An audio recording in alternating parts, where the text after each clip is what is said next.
जब भूलना ही है तो पढ़े क्यों, जब भूल जाता है तो पढ़ाई करने का फायदा क्या है? इसका उत्तर तो एक लाइन में भी मैं दे सकता हूँ। जैसे अगर आपको मरना ही है तो आप जी क्यों रहे हैं, लेकिन इतने से काम चलेगा नहीं। तो इसलिए एक छोटी सी कहानी सुनिए। एक जिज्ञासु छात्र ने अपने गुरु से पूछा कि मैं इतना पढ़ता हूँ, इतनी पुस्तकें पढ़ ली, लेकिन मैं भूल जाता हूँ, तो पढ़ाई करने का फायदा क्या हुआ? उसके गुरु ने मुस्कुराकर सिर्फ इतना कहा, वो पुरानी छलनी पड़ी है, जाओ इसमें पानी लेकर आओ। लड़के ने मतलब छात्र ने बार बार कोशिश की लेकिन पानी नहीं ला सका। उसने माफी मांगी, कहा गुरुजी मैं असफल रहा।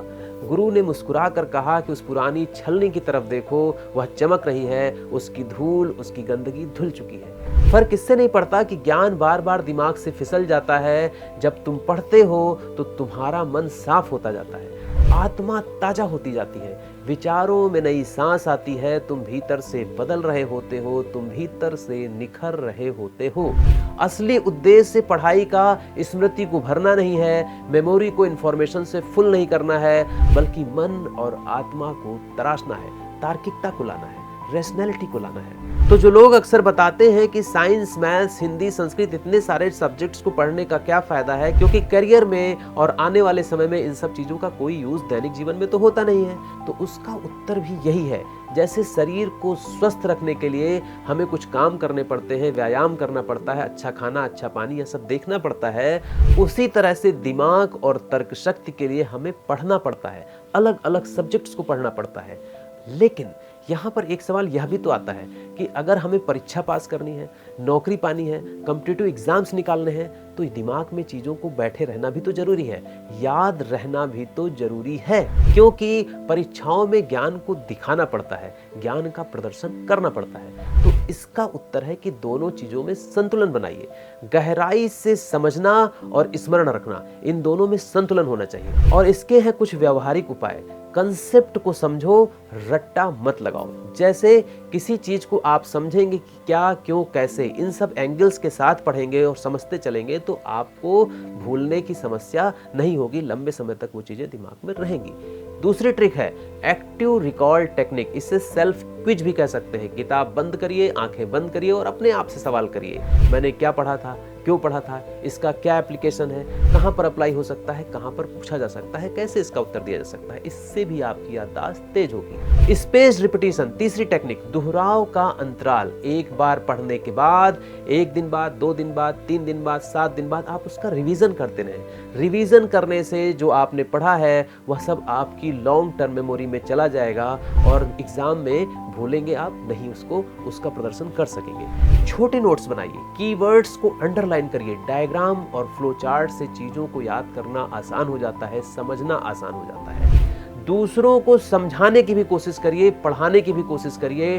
टीच समवन एल्स, जब आप किसी को समझाएंगे तो अपने आप ही रिवीजन होगा। लेकिन याद रखिए यहाँ पर एक्सप्लेन लाइक आई एम 5 तरीका अपनाइए, explain like I'm 5 technique को अपनाइए और इस टेक्निक को आप थोड़ा समझ भी लीजिए, क्योंकि यह सीखने की, याद रखने की सबसे असरदार टेक्निक मानी जाती है। रिचर्ड फाइनमैन ने इसको डेवलप किया था, इसीलिए इसका नाम फाइनमैन टेक्निक भी है। कहा था फाइनमैन ने, if you can't explain something simply it means you don't understand it well enough. Richard Feynman, उन्होंने अपने तरीके से बताने की कोशिश की, अगर किसी बात को, किसी विषय को, किसी कंसेप्ट को अगर आप आसान भाषा में सिंपल तरीके से नहीं समझा पा रहे हैं तो इसका मतलब आप खुद भी समझ नहीं पाए हैं। बड़े बड़े टीचर्स, सेलिब्रिटी टीचर्स कई कई घंटों की क्लास लेते हैं, फेस्टिवल्स पर भी बुला लेते हैं, संडे क्लासेस भी ले लेते हैं। क्यों भाई? कौन सा रॉकेट बना रहे हो, कौन सा रॉकेट बनवा रहे हो स्टूडेंट से कि उन्हें घंटों घंटों बिठा रखा है, सेल्फ स्टडी का भी टाइम नहीं मिल रहा है। लेकिन गलती उनकी भी नहीं है। अगर कोई डॉक्टर भर भर के दवाइयाँ ना लिखे, महंगी महंगी जांचें ना लिखे, तो लोगों को लगता ही नहीं कि वह बड़ा डॉक्टर है, वह ट्रीटमेंट कर रहा है। ठीक ऐसे ही अगर टीचर्स ना करे तो आप उनको बड़ा टीचर मानेंगे नहीं। फिर इकोनॉमिक्स का टीचर फिस्कल डेफिसिट पर आपको 2-3 घंटे की क्लास में समझाएगा कि फिस्कल डेफिसिट क्या होता है, जबकि उसको भी फिस्कल डेफिसिट का मतलब पता है कि सरकार को जितना पैसा मिलता है उससे ज्यादा अगर वो खर्च कर रही है तो जो कमी रह जाएगी पैसे की, that is fiscal deficit. Secularism पर पॉलिटिकल साइंस के टीचर, सोशल इश्यूज के टीचर घंटों घंटों लेक्चर लेते हैं। सेकुलरिज्म इन इंडिया पर वो बोलते हैं। सेकुलरिज्म का सीधा मतलब वो पहले बताएंगे, secularism means separation of religion and state. फिर उसके बाद घंटों घंटों लेक्चर चलेगा। एक लाइन में, सिर्फ एक लाइन में इसका मतलब है कि सरकार किसी एक धर्म की नहीं होती है। अगर वह मस्जिद को मदद कर रही है, चर्च को मदद कर रही है, तो मंदिरों को भी मदद करना होगा। सभी धर्म बराबर हैं। सरकार धर्म से ऊपर है। सेकुलरिज्म का मतलब सरकार धर्म से ऊपर है लेकिन धर्म विरोधी नहीं है। पॉलिटिक्स में, कॉन्स्टिट्यूशन में सेकुलरिज्म का मतलब, सेकुलर स्टेट का मतलब सिर्फ यही है। समझने और समझाने की ट्रिक और तरीका आसान होना चाहिए, बोझिल नहीं होना चाहिए। इसी को कहते हैं एक्सप्लेन लाइक आई एम 5। और अंत में हेल्दी रूटीन फॉलो करिए।